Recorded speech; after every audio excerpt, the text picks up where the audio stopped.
Hello everyone मु चिन्नु स्वागत कर मो यूट्यूब चैनल को। आज आप नहीं आसी गोटे स्टेप कटिंग जोटा कि आम ओवर कल हेयर। तो देखिए क्लाइंट का लेंथ तो बहुत सारा लेंथ था, लेंथ भी बहुत सारा कटिंग करेंगे कहते। तो रूपा कटिंग स्टार्ट कर फास्ट सेक्शन कर 3 पार्ट डिवाइड 3टा सेक्शन कर कट कर लेंथ रू। तो लेंथ देखिए के कटे लेंथ आउ टे कट कराला कि आम कटिंग बेले जेहेतु टी एक्सट्रा हेयर कटे से रूपा टे कम कर कट करते जेहेतु आम कटिंग टाइम रे आउटे हेयर कटिଯିବ से कम कर कट करेंगे सब जेहेतु आमर गाइडलाइन टिके जहाँ भी कटिंग बेले साइज कला बेले टिके कमी थाए। तो से आम हल्का तादे कम कर कट करते। तो देखिए रूपा बढ़िया से कट कर गाइडलाइन आए बढ़िया भाव में पूरा हेयर को 90 डिग्री कम कर। तो जोटा रही लास्ट सेक्शन तार 90 डिग्री कम कर भल भाव में गाइडलाइन अनुसार कट कर नहीं।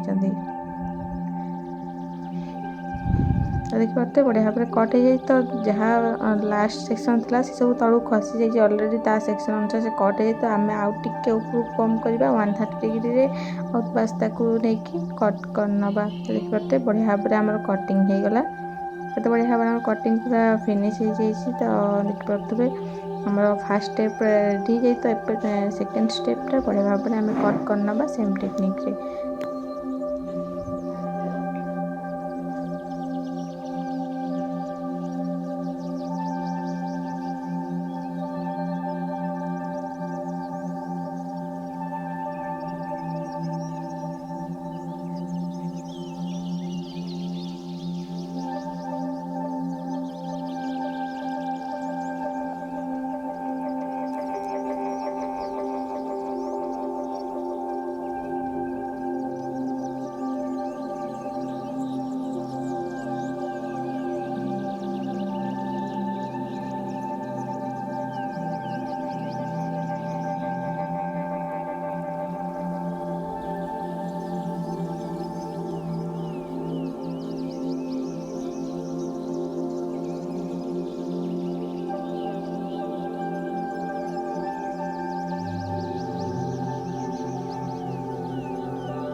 तो फास्ट सेक्शन आम प्रत्येक हेयर को 90 डिग्री कम कर कट कर 130 डिग्री जहाँ आम अधिका स्टेप दरकार था। तो ये सेकेंड सेक्शन को बढ़िया भाव ओपन कर रूपा और तादेह पानी हल्का स्प्रे करमी कटिंग करने आमको बहुत ही सुविधा हे। तो ओदा हेयर कटिंग करने सुविधा हुए यहाँ केते लोक जानते मतलब कमेंट कर निश्चय कहे। तो देखिए ये कटिंग करने रूपा बढ़िया भाव में मिडिल सेक्शन नहीं तो आपण फिंगर अनुसार आप सेक्शन नहीं पारे जी मोटा सेक्शन आप कम करेंगे से मोटा सेक्शन ही ने। तो रूपा जी सेक्शन में कम करेंगे से हिसाब से मोटा सेक्शन गोटे नहीं जाइए किंतु आप जी सेक्शन में कम करेंगे सेक्शन ही ने। तो बढ़िया भाव देखो तो रूपा 90 डिग्री कम कर किसी गाइडलाइन मिक्स अच्छी तो गाइडलाइन अनुसार कट करदे 90 डिग्री तापर भी 130 डिग्री हल्का कम कर कट करेंगे जमी टे बाउंसी लुक तो आउे जमी अधिका आमर स्टेप आसो से टाइप कट करेंगे। तो देखो तो आम कटिंग करनी तो रिचेक पर आम भल भाव कटिंगटा हम तो ये बढ़िया से सब हेयर को रूपा 90 डिग्री नहीं कट करने। तो फ्रंट हेयर फ्रंट ही कट हम नॉर्मल स्टेप ही हम मुँह देखा मना करते कैमेरा बैक रे ही लगी तो प्राय लोक कमेंट था कि कैमेरा फ्रंट रख से मुझे कहीदे कि सी कही कि नाई मुँह न देखा जा दरकार तो से वीडियो कौन मुँह देखनी। तो देखिए आम कटिंग पूरा पाखापाखि सरीगला एपट साइडटा केवल बाकी तो प्रत्येक हेयर को 90 डिग्री नहीं कट कर देखिए। तो आप पूरा वीडियो बन रहा देखते रूपा केमती कट कर।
देखिपे आमर कटिंग पूरा बढ़िया भाव सजाई फ्रंट हेयर भी कट हो जाए गोटे कुनी झील आसला तो सब बहुत दुष्ट होता कटिंग कला टे बहुत लेट हो जाता बार बार तो हईराण कर कम कला तो कटिंग टिके लेट होता है देखिए कटिंग तो बहुत स्लो होता बहुत टाइम भी लगी केवल झील तो झील बहुत दुष्ट था से लेट होता कि आम कटिंग पाख सरीगलानी तो बढ़िया भाव में ब्लो ड्राई करने।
तो देखिए आम कटिंग पूरा फिनिश हो जाए रूपा 90 डिग्री आउे सबूक हेयर को कम करके हल्का कट जिगजैग कट करते जार वीडियो मुझे काटी देती कारण वीडियो अधिक लंग हो तो सबूक हेयर को 90 डिग्री कम कर कट कर माने हो जहाँ भी सब एक्सट्रा थी भल भाव में कटिंग हो तो कट कलापर रूपा बढ़िया भाव में पूरा कम करते हल्का तादर ड्राए देते जमीक आमर जो बाउंसी लुकटा रही है आमर लेंथ से लुकटा पूरा परफेक्टली आसो तो तो बहुत ही सारा कर्ली हेयर तो ब्लो ड्राई पर हेयरटा किसी कर्ली रही जाऊला तो 100% ब्लो ड्राई हेयर आम कर कारण बहुत सारा ड्राए को कर्ली हेयर भी रही है तो अधिका ड्राए द्वारा डैमेज भी हो पाए तो सी प्राय टाइम ड्राए वगैरह कराती घर तो अधिका ड्राए वाला हेयर को आपण मैंने केवे फेस कर मत कमेंट कर निश्चय कहे तो एमतीका हेयर रे काम करा टिके असुविधा होता है। तो देखिए पार्थे आम कटिंग फिनिश हो जाए तो कटिंग कलापर आप देखिए केते बढ़िया भाव लुकटा आसी तो आप हेयर कटिंग वीडियो केमी लगे मत कमेंट कर निश्चय कहे